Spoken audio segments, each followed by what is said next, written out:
पढ़त रही कहीं क्लास में माई एक क्लास पढ़त रही हो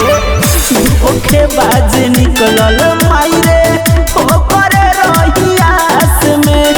दिलावा लगा के हमसे मुहावा मोरले दिया हो कर दिया नाश हो जाए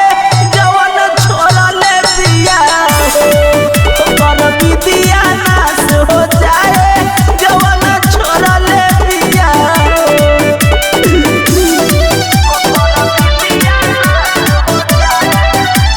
साई आरती रिकॉर्डिंग स्टूडियो लालगंज वैशाली। सोचले न रही माई रे ऐसन कमावा करी माई हो सरोज सावरिया